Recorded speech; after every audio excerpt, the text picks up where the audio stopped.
अभी हमारे साथ है जदयू टीम सेनानी के उपाध्यक्ष अमित सिंह जी। अमित सिंह जी, आप तो साफ बोलने में विश्वास रखते हैं, लेकिन क्या अभी भी आप बताएंगे कि जदयू में सब ठीक ठाक चल रहा है? हाँ बिल्कुल, असहज क्या है, सब ठीक है, कहीं कोई दिक्कत नहीं है। आपके आरसीपी सिंह को राज्यसभा नहीं भेजा जा रहा है, आपके पार्टी के नेता संसदीय बोर्ड के अध्यक्ष उपेंद्र कुशवाहा उनको नैतिकता का पाठ सिखा रहे हैं और आप कह रहे हैं कि सब ठीक चल रहा है। ये उनकी निजी राय हो सकती है।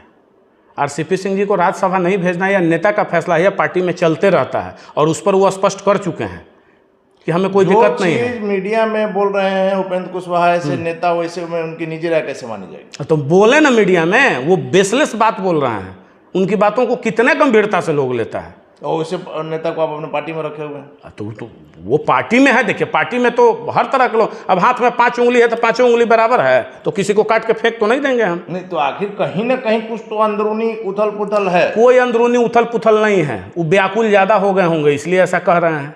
उनको नैतिकता का पाठ पढ़ाने का अधिकार है, पहले अपने गिरेबान में झांक, लेकिन नैतिकता का पाठ होता क्या है, नैतिकता कहते किसको हैं? अगर राजनीति शास्त्र के छात्र नहीं रहे हैं तो हम पटना विश्वविद्यालय से राजनीति शास्त्र के छात्र रहे हैं, नीति निर्धारण तत्व पढ़ा जाता है, तो नहीं हो तो कहेंगे तो बुक भिजवा देंगे, पढ़ लें कि नीति और नैतिकता में अंतर कितना होता है। तो जिसमें ना ही कोई नीति है, ना ही कोई खुद की नैतिकता बची हुई है, वो दूसरे को नैतिकता का पाठ पढ़ा रहे हैं। को गाली दे रहे थे नीतीश कुमार जी को और राजनीतिक नौटंकीबाज कर रहे थे, कह रहे थे। अमित सिंह जी, हमने वो वीडियो चलाया था कि जब वहाँ आपके साथ नहीं थे तो क्या कहा था उन्होंने मुख्यमंत्री जी के लिए। तो अगर नैतिकता होगी, अगर छोड़ दीजिए नैतिकता ना, अपना स्व आत्मसम्मान अगर होगा तो कौन सा मुंह लेके जाएंगे फिर? सबसे बड़ा नौटंकीबाज अगर इस सदी का कहा जाएगा तो वो है मुख्यमंत्री नीतीश कुमार। ये हम नहीं कह रहे हैं, ये उपेंद्र कुशवाहा ने कहा। वही तो बता रहे हैं।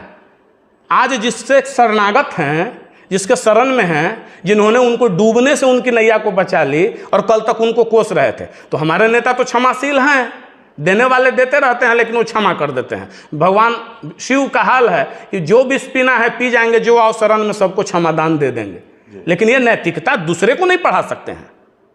यार आरसीपी सिंह की बराबरी उपेंद्र कुशवाहा जी नहीं कर सकते हैं, कभी नहीं कर सकते हैं, भूतो न भविष्यति। इनका कद उतना नहीं है कि उन पे उंगली उठा सकते हैं। आरसीपी सिंह का कार्यकाल जहां तक हमारी जानकारी है 7 जुलाई तक है। इसके बाद 6 महीना तक प्रधानमंत्री का विशेषाधिकार है, उनको बनाए रखे या नहीं रखे। इसके बाद उनका अगला कदम क्या होगा? क्या किसी माध्यम से वो जाएंगे सदन में या रिजाइन देंगे?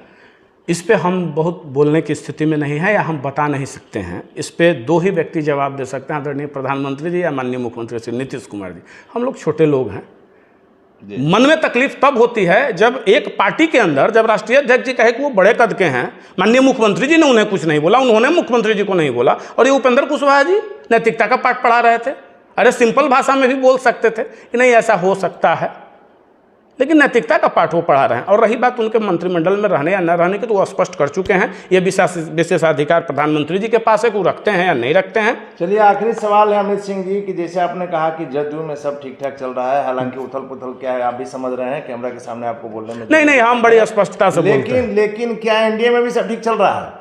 हाँ बिल्कुल, एनडीए में ठीक नहीं चल रहा है तो सरकार कैसे चल रही है? राष्ट्रीय अध्यक्ष बीजेपी के प्रदेश अध्यक्ष कह रहे हैं उनका मानसिक संतुलन। अरे भाई, एक घर में जब 2 बर्तन एक किचन में रखते हैं तो डंडा नाता है, वही चलते रहता है। हो क्या रहा है? लेकिन इसको ये नहीं माना जाए कि सत्ता सुख के लिए आप लोग जो है तमाम उठापटक के बावजूद। नहीं, सत्ता सुख के लिए नहीं, जनता ने जो जवाबदेही दी है, जनता के जवाबदेही को निभाने के लिए, चाहे वो बेमेल शादी भी निभाए। बेमेल क्यों? बेमेल इसको कैसे कह सकते हैं? जनता ने जनादेश दिया है, हमारा तो प्री पोल अलायंस था। इस अग्निपथ वाले जो योजना लाई है केंद्र सरकार, हाँ। इसमें बीजेपी नेताओं के घर पर हमला हो रहा है, बीजेपी नेताओं के गाड़ी पर हमला हो रहा है, लेकिन जदयू को तो कहीं किसी तरह की दिक्कत नहीं है और आप साइड पकड़े हुए हैं। नहीं, ऐसी बात नहीं है, जबकि आप सरकार में हैं। ऐसी बात नहीं है।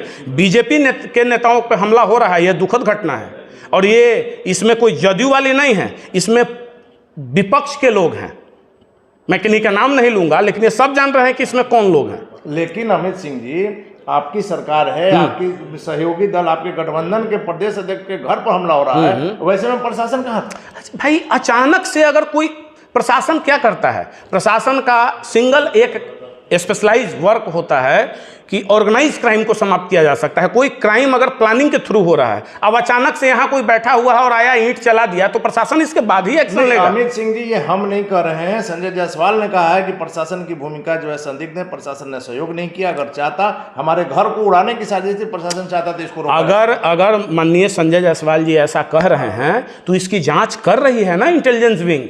अगर ये प्रमाणित होगा तो जो दोषी होंगे उन पर कार्रवाई होगी। यही हम जानना चाह रहे हैं। आपने देखा होगा कि विनय बिहारी की गाड़ी पर हमला हुआ है, संजय जायसवाल के घर पर हमला हुआ है, तमाम बीजेपी के नेताओं के, लेकिन बिहार में जदयू के किसी नेता के घर पर, किसी नेता के साथ रोड पर किसी तरह, ये एक महत संजोग हो सकता है कि जदयू के नेता के घर पर नहीं। हम भी कल निकले थे, हमारे ही गाड़ी पे हमला होने वाला था, मेरे गाड़ी में भी जदयू का झंडा लगा हुआ है, टेहटा में घेर चुका था लोग हमको, वो तो पुलिस प्रशासन थी वहां बचाई। आपके पार्टी के राष्ट्रीय अध्यक्ष ने कहा है कि इस पर विचार होना चाहिए और जो सही बात है क्लियर करना चाहिए युवाओं के बीच में जो भ्रम की स्थिति। देखिए भ्रम, हाँ, वो गलत नहीं बोले हैं, वो स्पष्ट तौर पे बोले हैं। चूंकि कानून का प्रारूप पूरा आया नहीं है तो इसलिए इसमें और क्या क्या बातें हैं, इसकी क्या क्या खूबियां हैं, जो भ्रम की स्थिति युवाओं में बनी है उसको स्पष्ट करना चाहिए। ये कोई गलत डिमांड किसी का नहीं है और ये हुआ यही है, क्योंकि लोग इसको गलत वे में ले लिए। ये कानून तो अभी आया ही, अरे भाई अभी आया है, इसकी पूरी प्रारूप आने दीजिए। इसको लागू होने के लिए कई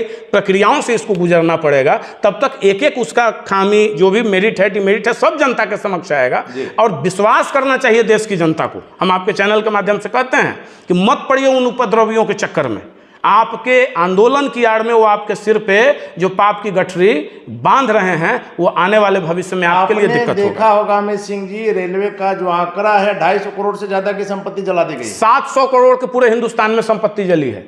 ये 700 करोड़ किसका है? किसी राजनीतिक दल का है या घोटाले का पैसा है जो दे देंगे? ये आम जनता का है। वही आम जनता जो आज नौकरी के लिए मर रहे हैं कि कोई रोजगार करते हैं, वहां देते हैं पैसा, और वो अपने ही संपत्ति को कौन आग लगा रहा है? कोई छात्र ऐसा नहीं कर सकता है, मैं ये दावे के साथ कह सकता हूं। ये ऐसा नहीं कहा जा सकता है कि इस राजनीति में इस उपद्रव की, मतलब ये जो घटना जो घट रही है इसमें विपक्षी अपना साजिश पूरा साजिश कर रहा है। तो ये तो स्पष्ट होते जा रहा है ना धीरे धीरे। जांच का दायरा बढ़ने दीजिए, सब कुछ क्लियर हो जाएगा। चलिए, आखिरी सवाल है कि क्या केंद्र सरकार, आप मानते हैं कि इस योजना को सही ढंग से युवाओं के बीच में नहीं ला सका, जिसके कारण ये भ्रम की स्थिति? केंद्र सरकार योजना, देखिए बार बार हम इस बात को कह रहे हैं कि केंद्र सरकार योजना लाती है, ये विश्वास रखना होगा।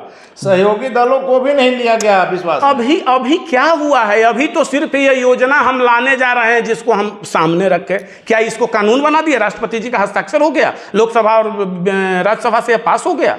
अभी तो सिर्फ योजना लाई गई है, इसका प्रारूप तैयार है, लोगों सदन के समक्ष रखा जाएगा, राष्ट्रपति जी के समक्ष रखा जाएगा, आम पब्लिक डोमेन में रखा जाएगा।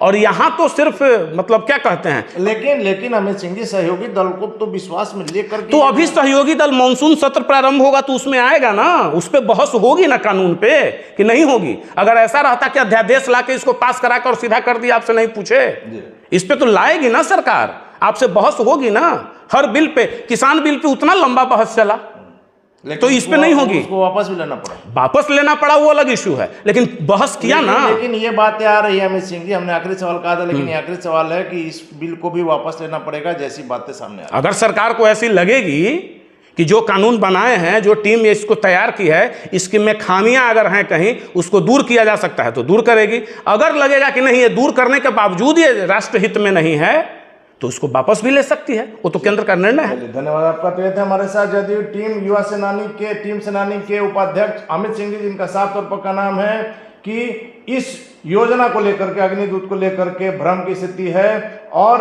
अभी यह क्लियर नहीं हुआ है, पूरी तरह से कानून नहीं बना है, इसलिए इस पर भ्रम की जो स्थिति है उसे दूर करना चाहिए। साथ ही साथ उपेंद्र कुशवाहा को लेकर के इनका साफ तौर पर का नाम है कि उनका वैसा कद नहीं है कि वो नैतिकता का पाठ पढ़े।